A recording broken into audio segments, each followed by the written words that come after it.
So 5 practical hot tips. Yeah, we're talking about self-sabotage as creatives. And what we want to do is interrupt self-sabotage. Okay, so the first one was treat self-sabotage as a signal. So you ask yourself, what is this protecting me from right now? Which is a good one. Yeah, and understanding where that fear is coming from. Yeah. And why? Okay. What did we say before we started here was fight or flight. It's just fear-based.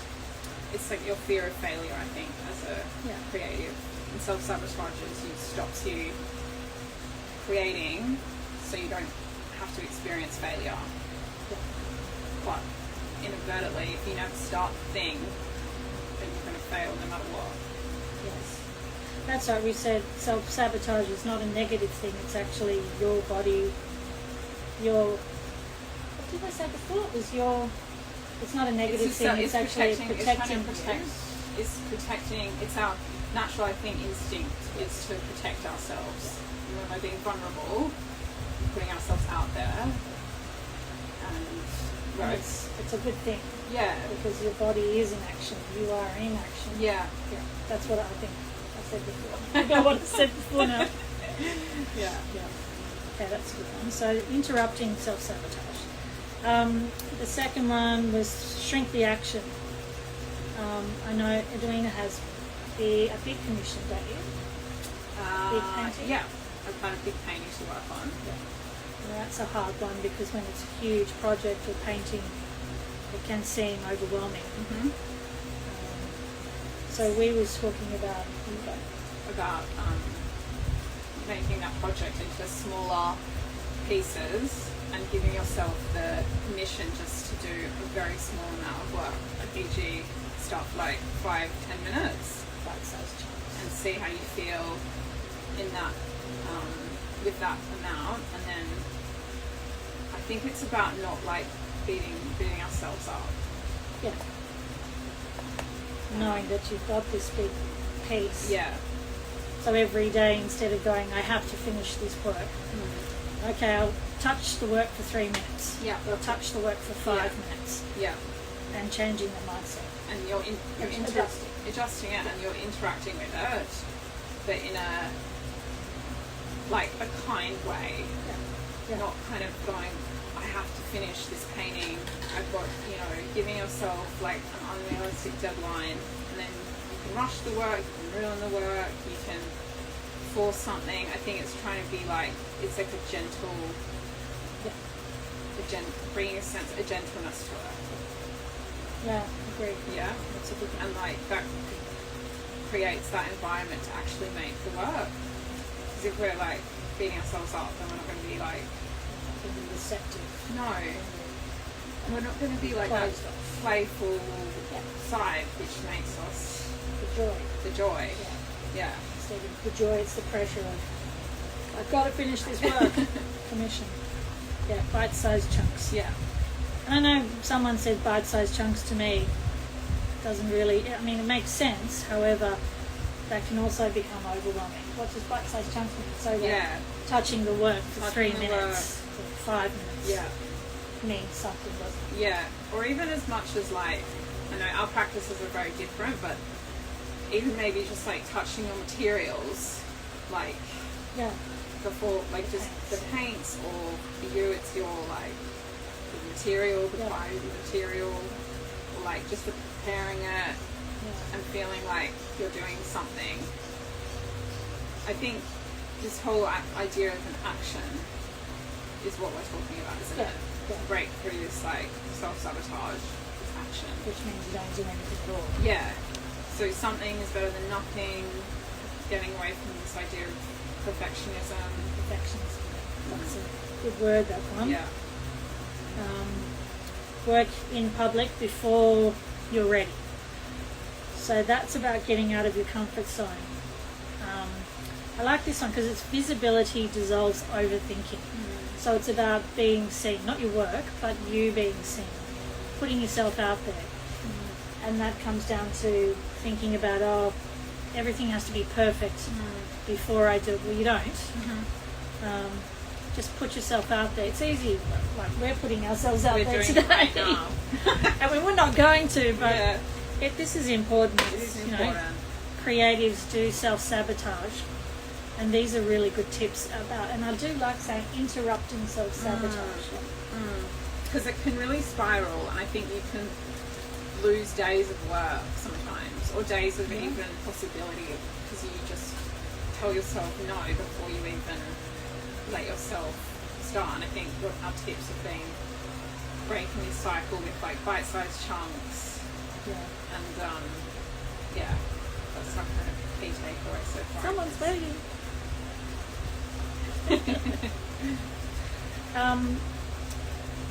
So another one is Edwina and I were talking before about building rituals, an everyday thing, same time, same place, same ritual, or as I like to say, same back channel,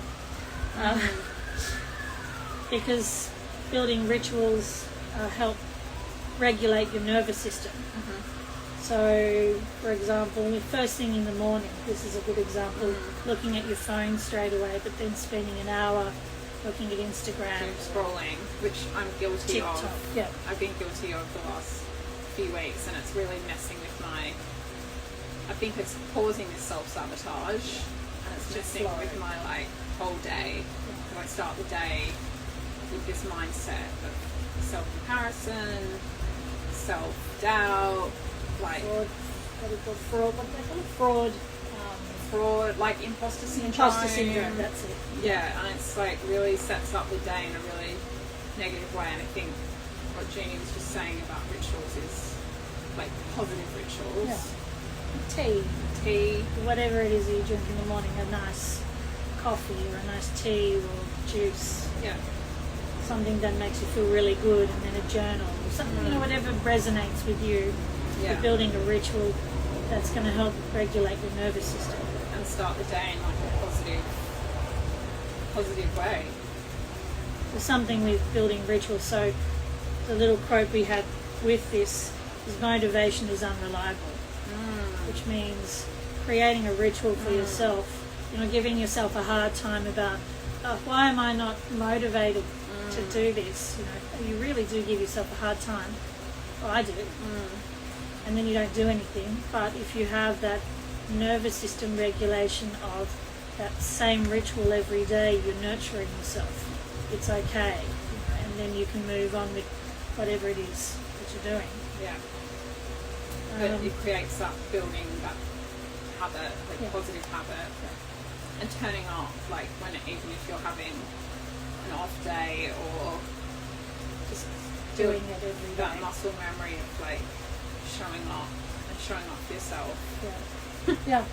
Yeah. Because you're worth it. Yep. Yeah. So another hot tip, last one, separate identity from output.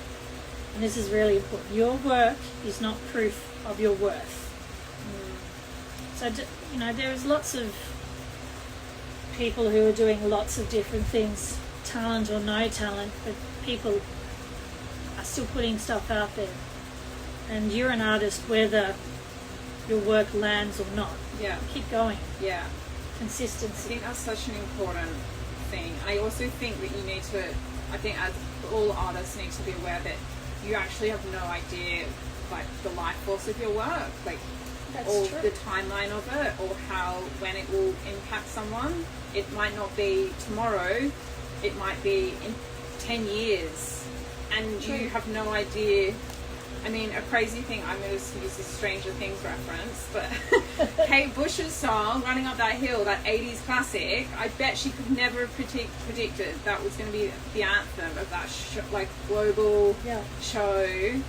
And that's the life force of that song, but we just cannot predict the outcomes of any of our work. And So I think, do the work, and then show up, and then that's the important bit, because none of us can predict the life force of things. So true. And I think that's something we all get bogged down in. It's if I don't get 50 likes on that post, or then it's not valuable or worthwhile. But I just think it's just such a counterproductive. And I think it's just our human nature is we want validation straight away. don't we? And Instagram or TikTok, all of those things which have likes on there, creates an unrealistic, very unrealistic, yes, that we're looking for, mentality of mindset of self-validation or validation or like disposable validation. Not disposable, there's another word for it. You know what I mean? We're trying to get ourselves instant gratification. Yeah, instant. We're trying to get our worth from a number of likes, which is just from people we don't know. From people we don't know, and it's just not a valuable way of judging the work. It's such a, and we're all so kind of scatterbrained on there anyway. We're totally bombarded by so much information that it's like too much. You think that no one's seeing your work, but like maybe they're not in that moment, but that doesn't mean it's not going to have some other impact down the line. And it's cumulative, right? The effort we do. It is. It's a cumulative thing. It's interesting seeing how many posts, particularly by creatives, about that, about not being good enough, imposter syndrome, and this society that has basically said you can't make money from being an artist. So I still get that, actually, to this day. In the meantime, why don't you go and get a retail job? Because, well, you know, look, you do have to pay the bills and things like that. However, you can actually make money being an artist. There's many different ways, and now that we have online digital access, we can make money more than before, now more than ever. But there is a lot of noise. I put a post up yesterday about how noisy I find the interaction of being on Facebook, Instagram. There's so many ads, and there's so many tips for how to make your video viral and do this, and it's so noisy. And I find being an artist is very important to help people regulate themselves with the work that we do, and pulling away from that, pulling back, not so much going offline, but offline is good. Yeah, sometimes I think offline is good, and I think focusing on the actual making is it's got to be more important than the visibility bit. Like, I don't know, because you have to be making it. You have to be. The work is only going to happen if you make it, and if you're just constantly worried about how it's going to be received on the other side, then I just don't know how we can honestly make our best stuff. I guess by not thinking about that. Yeah. And adjusting your mindset. We're in a different age, I guess, because when I was a kid, we didn't have Instagram, internet, computers. No. So we're navigating a new area. Yeah. And I think it is a great area because we now have access to places and people that we never had before. Speak to anyone, like you really do have access to anyone in the world now. Whereas before it must have been like very cold glass doors. It was navigating galleries who post. Yeah. Like I remember trying to get a job in London for Vogue magazine. You either phone someone, which you don't in those days. It was mainly sending somebody something in the post, and it had to stand out, or you guaranteed it was going to end in the bin if you just sent your resume and give me a job. It had to be, something special marketing-wise. But now it's very different. Yeah. Exciting, but it does create that whole where we're going self-sabotage because we are bombarded with all of these perfect images and people's lives perfect. But I know behind that it's not. We know now. It's a facade. There's, even now with AI, and I love AI, but there are two sides to everything. Yeah, everything. And I think showing people who are content creators that don't exist at all. Yeah. And they look perfect, but I don't even know what perfect is. Yeah. It's an unrealistic view, an unrealistic mindset to have, which again brings us back to self-sabotage. Yeah. So, I guess to summarise, don't think about it, Do it. Be kind to yourself. And be kind to yourself. Be gentle. Be gentle with the process, and I think that's the biggest thing. Yeah. Is self-kindness, and also awareness that, you know, just even showing up and trying. Like, I think there's a lot of people who can't even do that. So I think just you're doing amazing. You can even try. Yeah. Agreed. Yeah. Try. Yeah. I think so. Okay. There's something I did want to say on top of that, but not. Oh, and you know, if you are finding it really challenging, get yourself, surround yourself with like-minded people. Edwina and I get together. She was in the shipping container, which is an art studio next to me. Yeah, we were neighbours for 6 months. Yeah. And now I've moved to a studio in She's Bali. moved away from me. And now I'm adjusting to a whole new, rich, creative routine, which has really thrown my whole practice, if I'm honest, way more than I anticipated. I was so productive working with Juniper like last year, and now I just feel like since I've moved, I've lost a lot of that flow. And I think it's just knowing that I had your support last year. We still have it. We still have it. We're just physically not next door. So Edwina's kindly coming over here because I don't have a car. Otherwise, I'd come over there. Yeah. We take turns. As soon as I get a car, we'll take turns. Yeah, but we're going to be doing weekly lives here. It's really, really important to get yourself a group of people, even just one, that you can touch base with. Yeah. At least once a week, because the mind starts to turn Yeah. when you're a creative. You need that soundboard. You definitely need and you need someone who's your cheerleader, who's not threatened by who you are. Yeah. That's just rubbish. Get yourself someone who is your cheerleader. Yeah. And then start working on solutions. And if you've got problems, work on solutions. Be solutions based. Because if you are, you're not actually sitting and dwelling on, I have a problem. It's action again. It's like doing an action. Yeah. And even that's why we said like a very small action to kind of start the momentum of shifting. Interrupts that whole self-sabotage. Yeah. Move your body. It's so easy when you're in your studio by yourself and you're looking at the work that you're making to like all these negative thoughts come into your mind, and you're like, what is the point of this? Why am I doing this? And in that moment, it's so difficult, and you've got to like flip the script in your brain to start the positive affirmations or thoughts about what you're doing. I've found this a lot actually when I make a work now, when I finish a painting and I might hate it, but then I can look back on it in 3 months and I'm like, oh, it wasn't even that bad. I don't know why I was so harsh on myself. So again, coming back to what you were saying, be kind to yourself. Yeah. Because we are out like that. Oh, no, I don't like to say quotes. I said this morning constantly saying quotes, and I've got to think about what I'm talking about. But it's true. We are our own harsh critics because we're striving for this unrealistic sense of perfectionism which doesn't exist. Be kind to yourself. Just the fact that you got out of bed. Big win. Big win. It is, yeah.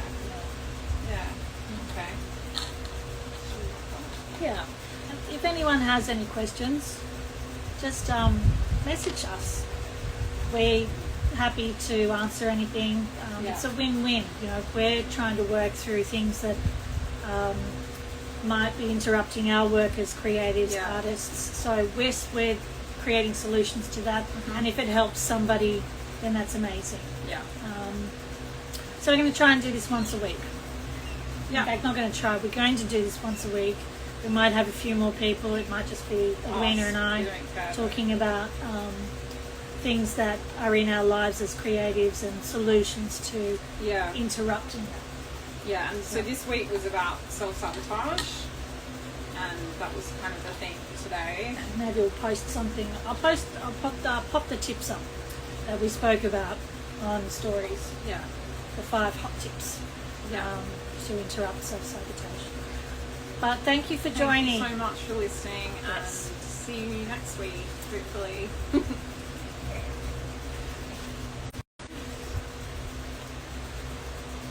That's nice.